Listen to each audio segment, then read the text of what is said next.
Hi, I'm Ken from MyToshGarage.com, and today we did something a little bit different. We're looking to replace the starter on a John Deere 420 lawn tractor. There were some problems with the starter not engaging and turning the flywheel, so looked up a little bit online, and you actually have to pull the motor to be able to get to the starter, and we're going to show you how to do that. Just a couple of the steps that you have to take. You have to take off the top hood and the shield, the front grille apparatus. Before that, you're going to have to take off some of the side pieces. And then once you get into that, you have to be able to take off the front belts so that you can lift the motor up. When looking at the motor, this lift worked really well. You have to take off the air filter and the air intake unit. You have to be able to take off the throttle cable, the choke cable, the gas lines, and some of the electrical fittings that go right on the right-hand side of the motor. From a fitting standpoint, it's not too bad. I had to take off the shroud that was on the left-hand side of the motor here with a few bolts that went around the top. To hold the motor onto the chassis, there are 4 bolts underneath that you access from underneath the mower, and that came off pretty well. Once you put your lift on the mounting points on the side of the cylinder heads, it comes up. You have to actually pull it out just a little bit to be able to clear the side panel.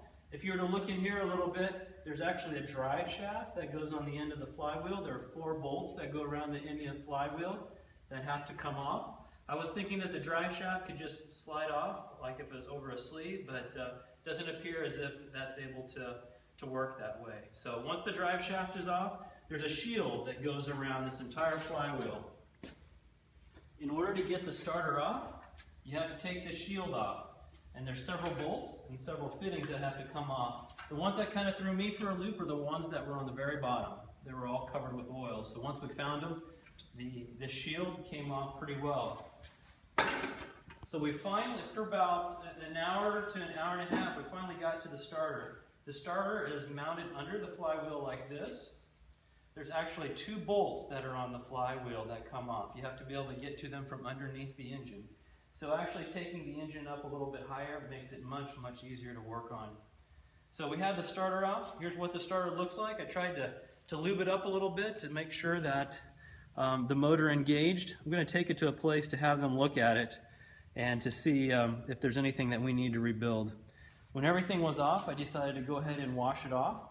It looks pretty good right now. There's just a bunch of oil and whatnot that was covered all over the chassis and all over the motor. So while it's out, I plan to be able to do a tune-up on the engine, be able to replace some of the belts, some of the hoses, some of the fuel filters. We'll probably go ahead and change the oil, change the spark plugs while we're at it, and give it a nice tune-up. While it's out, we'll probably also want to grease some of the Zerk fittings that are in the drive shaft and be able to get underneath it as well. So hopefully everything's going to come together pretty well. All you have to do is just the reverse order from everything that came back out, putting the starter back on, and then placing the engine in and putting back together all the electrical fittings and all the mounting points. So it took about 2 hours overall to take it out. If I knew what I was doing, it'd probably take about an hour or so. So hopefully it'll go in a little bit faster than it came out now that I know what to do. And hopefully you'll be able to find this helpful as well. Thanks for watching.